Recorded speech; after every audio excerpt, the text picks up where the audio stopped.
Bonjour à tous, voici la minute du bonheur.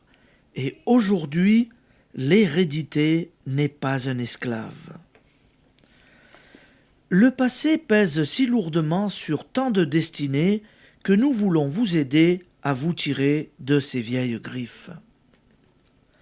Votre passé et même celui des autres, car si notre propre passé ne suffisait pas à nous faire douter de nous-mêmes et de la vie, il nous faut encore nous encombrer de celui de nos ascendants. Vous connaissez tous des hommes et des femmes qui attendent le cancer parce qu'il y a eu des cancéreux dans leur famille, ou la mort subite parce que leur père est mort subitement. Ils ignorent que ce n'est pas la loi d'hérédité qui jouera dans ce cas-là, mais la force de leur pensée créatrice de maladies et de mort.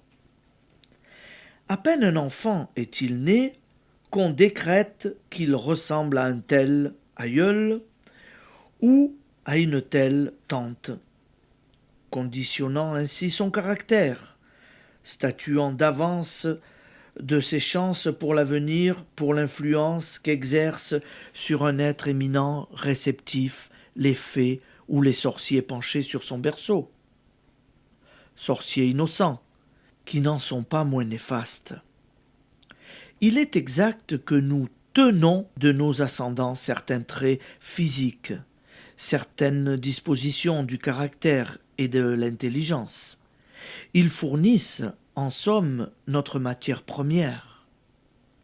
Mais cette matière première, à nous d'en disposer en bon artisan de nous-mêmes. Tel devrait être le rôle de l'éducateur. Pendant la première enfance, au lieu de considérer comme fatale l'évolution de ses conditions natives, jusqu'en leurs pires conséquences. Pourquoi ne pas admettre que tel de nos parents a fait déjà l'expérience de la tendance fâcheuse qu'il nous a léguée, et qu'il nous sied d'en amoindrir les dangers chez son descendant. Au lieu de dire de l'enfant rageur, c'est bien son père, ou de tenir pour acquis son mauvais caractère. Pourquoi ne pas cultiver tout particulièrement chez ce petit être la patience, le calme? Application. Si on affirme autour de vous que vous êtes doué de l'indolence de tel aïeul, donc vous ne réussirez pas dans la vie. De l'art qu'avait tel autre de se faire des ennemis, donc vous ne serez pas aimé.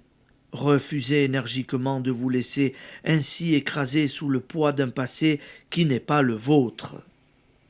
Cultivez-vous les qualités diamétralement opposées aux défauts qu'on veut vous infliger. Merci et bonne journée à tous. À demain.